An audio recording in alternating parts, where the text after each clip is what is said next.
Hey everyone, Haze here. Welcome to my video series, Another Perspective, where I discuss different perspectives, sometimes my own, other times not, on various topics. Today's topic is going to be the concept of tryharding, or being a tryhard. It's something that, in different video game communities, it can get people very, very angry. For what reason, I'm not entirely sure. It seems like people tend to apply their own sort of thoughts about what could be fun or what should be played and then project it onto someone else and get angry when people don't conform to that. But to sort of go into this topic, I don't think that tryharding is a bad thing, obviously. I don't think that people are, vitriolic for doing it or that people should be made fun of for doing it. Humans have kind of always tried hard. Go back in history when you had to, obviously it's a very different situation, but you had to survive by almost any means necessary. You had to try hard. Of course, this is very different when it comes to video games compared to real life, especially like actual survival in real life. But I don't understand why people decide that it's not worth trying hard or that it's inherently bad just because we're playing video games.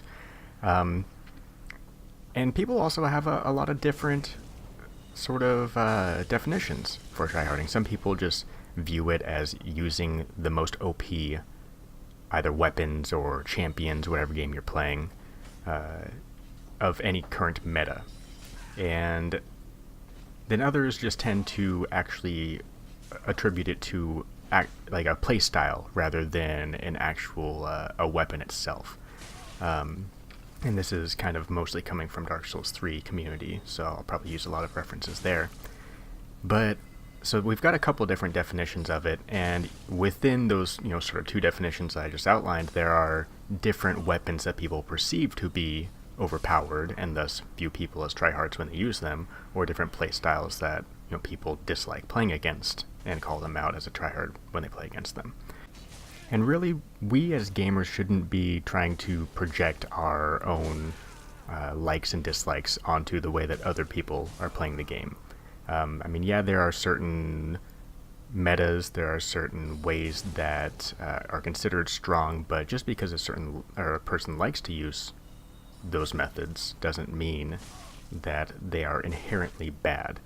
And so digging sort of into what we would consider tryharding in things other than video games, like looking at traditional sports, like let's take football for example. You've got a culture of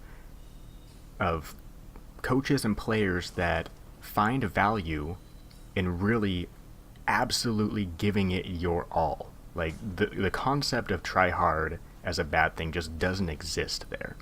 And while you need the mechanical skill, just like in video games you would need mechanics, you're saying League of Legends, like you need to be able to put out the results in traditional games, but you also just need to have this massive fucking drive. You have to be willing to do everything that you can to get the win for your team. There are big differences, of course, between team games and solo games and stuff like that as well, but in the end, tryharding as a negative concept doesn't really exist in traditional sports. Looking at esports, however, specifically League of Legends, you have the Korean League of Legends solo queue scene and then basically the rest of the world. This has been cited a few times by pros and casters and stuff like that, but really the Korean League of Legends solo queue is vastly different from the rest of the world in how hard the people playing in that queue try to win their games. In North America specifically, there's always this sort of lackadaisical, have fun and just relax and you'll play your best. But in Korea, they're like, no, there's a specific way to play the best. We're trying to get that so that we can get wins. And not only does that help for people that are trying to break into the pro scene, but it helps for pros who have something to point to when their performance might dip in the actual competitive games, in their professional games.